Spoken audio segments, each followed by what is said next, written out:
بسم اللہ الرحمن الرحیم۔ السلام علیکم۔ بھوک اور موت سے جڑی تصویر کی کہانی۔ آپ نے یہ تصویر تو کافی دفعہ دیکھی ہوگی، لیکن شاید آپ اس تصویر سے جڑی عجیب و غریب داستان سے واقف نہیں ہوں گے۔ مارچ 1993 کیون کارٹر نے یہ تصویر کھینچی۔ اس تصویر نے انعام بھی جیتا تھا۔ یہ تصویر سوڈان میں لی گئی جب وہاں خوراک کا قحط تھا اور اقوام متحدہ کے تحت وہاں خوراک کے مراکز قائم کیے گئے تھے۔ فوٹوگرافر کیون کارٹر کے مطابق وہ ان خوراک کے مراکز کی فوٹوگرافی کرنے جا رہا تھا جب راستے میں اس لڑکے کو دیکھا کہ جو انہی مراکز کی جانب جانے کی کوشش میں تھا، لیکن بھوک، کمزوری، فاقوں کی وجہ سے اس کا یہ حال تھا کہ اس سے ایک قدم اٹھانا دو بھر تھا۔ آخر یہ لڑکا تھک ہار کر گر گیا اور زمین سے سر لگا دیا۔ تصویر میں پیچھے ایک گدھ موجود ہے جو کہ اس انتظار میں ہے کہ کب یہ لڑکا مرے، کب میں اسے کھاؤں۔ بس اسی منظر نے اس تصویر کی تاریخ کو آنسوؤں میں بھر دیا۔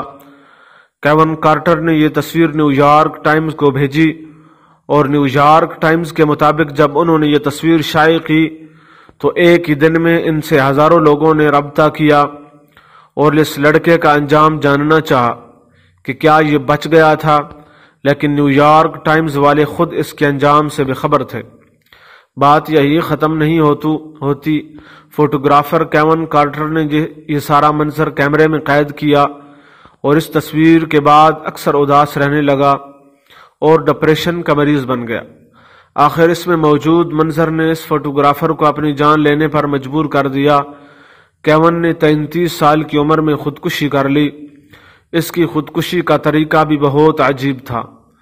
وہ اپنے گھر کے پاس والے اس میدان میں گیا جہاں وہ بچپن میں کھیلتا تھا۔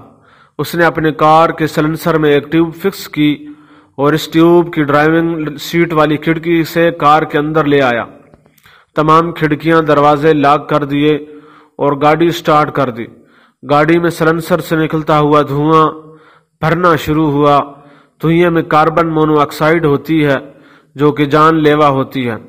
اس کاربن مونو آکسائیڈ نے کیون کی جان لے لی۔ کچھ لوگوں کے مطابق اس کی موت کی وجہ اس کے ضمیر کی خلش تھی جو اسے دن رات سونے نہیں دیتی تھی۔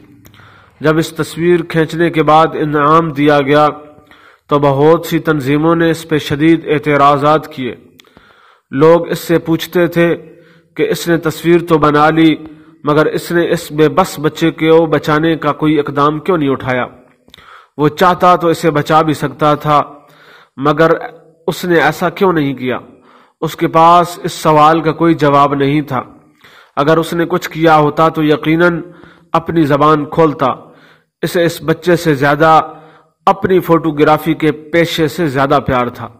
بس یہی خیالات اسے رات بھر ستاتے رہتے اور وہ چین کی نیند نہیں سو سکتا تھا۔ اور اس تصویر نے اسے دنیا میں شہرت دی اور یہی تصویر اس کے خودکشی کی وجہ بھی بنی۔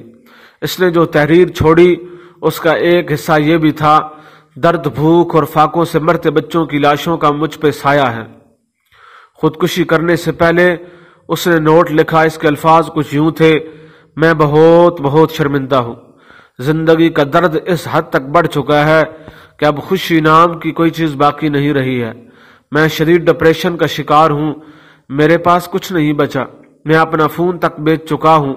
بل بھرنے کے پیسے نہیں اور سب سے بڑھ کر کہ بچوں کی جان بچانے کے لیے اب میرے پاس کوئی رقم نہیں۔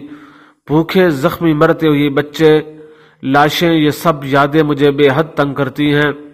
اب مجھے جانا ہوگا۔ کاش کہ اس دنیا کے امراء اور کرتا دھرتا بھی دوسروں کا درد اسی طرح محسوس کر پاتے، مگر افسوس شاید یہی لوگ اصل گدھ ہیں، پیغام دے رہے ہیں۔ یہ کہانی ہم ایسے لوگوں کے آگے بڑھ کر مدد کرے کہ یقینی طور پر ایسے لوگ ہماری مدد کے سچے حقدار ہیں۔ جزاکم اللہ۔